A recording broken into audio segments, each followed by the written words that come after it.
The ACLU of Northern California ran a test on Amazon's facial recognition system and found something disturbing. It falsely matched the faces of 28 members of Congress with the mugshots of people who have been arrested. After releasing the results of its report Thursday, the American Civil Liberties Union reiterated its call for a moratorium on government use of facial recognition.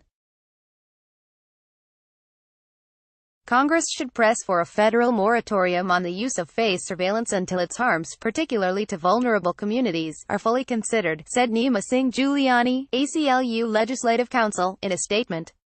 The public deserves a full debate about how and if face surveillance should be used. The ACLU noted that its test also showed that congressional members of color were disproportionately identified incorrectly, including 6 members of the Congressional Black Caucus, among them civil rights leader Rep. John Lewis, D. Georgia. Another of the lawmakers whose face was mismatched by Amazon's system was one from the Bay Area, Rep. Mark DeSaulnier, D. Concord. Thursday, he and Sen. Ed Markey, D. Massachusetts, and Rep.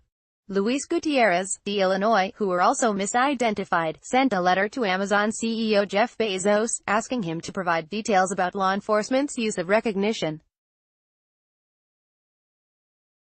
Amazon must slow down and consider not just its profit margin, but the impact on society that this technology will have, DeSaulnier said in an email statement to this news organization Thursday.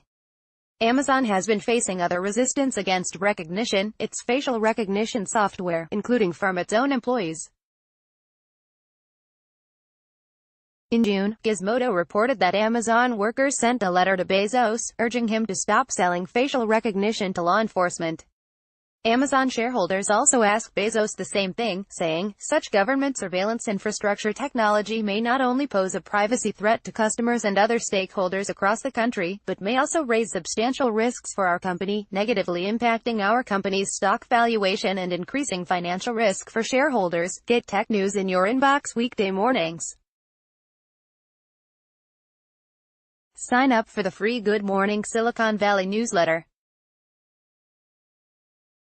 Despite the controversy, we remain excited about how image and video analysis can be a driver for good in the world, including in the public sector and law enforcement, an Amazon Web Services spokeswoman said Thursday. She added that ACLU's test did not set the confidence threshold, the likelihood that the system found a match, high enough.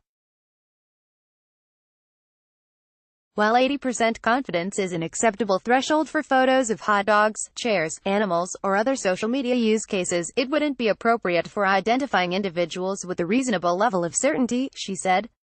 When using facial recognition for law enforcement activities, we guide customers to set a threshold of at least 95% or higher. In response, the ACLU pointed out Thursday that Amazon sets 80% confidence as recognition's default threshold, and that the company's own website shows the company is recommending an 80% confidence score in face-based user verification. As for the ACLU's point about bias in facial recognition, especially when it comes to people with darker skin, it's a common knock against the technology, and one that is being addressed by Microsoft and IBM, they announced recently. Face surveillance will be used to power discriminatory surveillance in policing that targets communities of color, immigrants, and activists, said Jacob Snow, technology and civil liberties attorney at the ACLU of Northern California, in a statement. Once unleashed, that damage can't be undone. In addition, Microsoft President Brad Smith last month called for regulation of facial recognition, saying tech companies can't regulate themselves on this issue, especially if government is using the technology for various purposes.